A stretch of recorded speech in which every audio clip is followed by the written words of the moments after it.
Historically, 2 out of 3 IPOs have been a losing bet for regular investors. So why does the Cerebras IPO feel like a can't-miss moment? In this video, we're going to look at 3 key factors surrounding Cerebras IPO. But first, here's a quick look at 2 bonus AI stocks that recently popped up on our watch list. Let's start with the company that might actually beat Cerebras to $1 trillion valuation. Symbotic Incorporated. Symbotic builds AI-powered robotic systems that automate large-scale warehouses and distribution centers. There are more than 20,000 large warehouses in North America, and most of them still run on forklifts, clipboards, and caffeine. Symbotic is the first company with a scalable, repeatable system to modernize them. They have $2 billion in cash, very low debt, and a backlog of $22 billion, enough revenue visibility to make most SaaS companies jealous.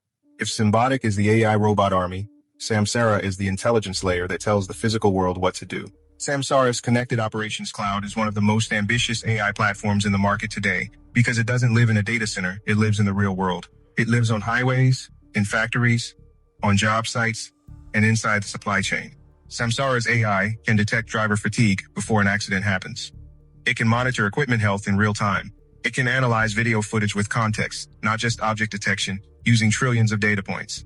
And it can protect frontline workers with wearables that act like a digital guardian angel. This isn't telematics anymore. This is physical AI intelligence that interacts with the world instead of just describing it.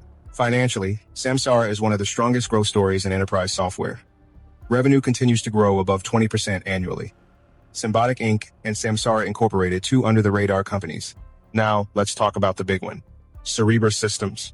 What they do, who's the competition, and can they challenge the big boys? Cerebras Systems didn't build a chip.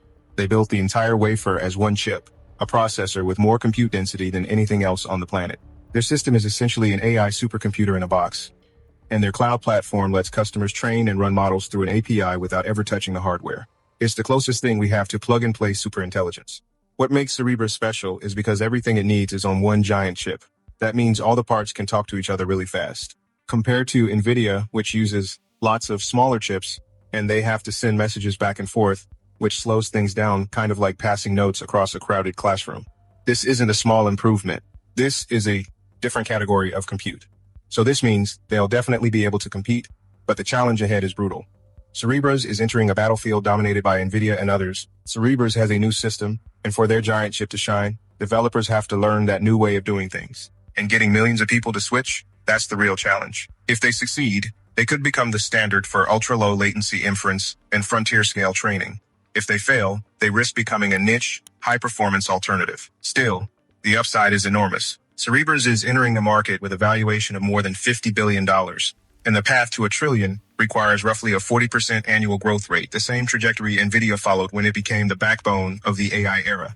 If computers start using giant chips like Cerebras for things that need super fast thinking like AI helpers, trading bots, or big government systems, then Cerebras could become one of the most important tech companies in the next 10 years.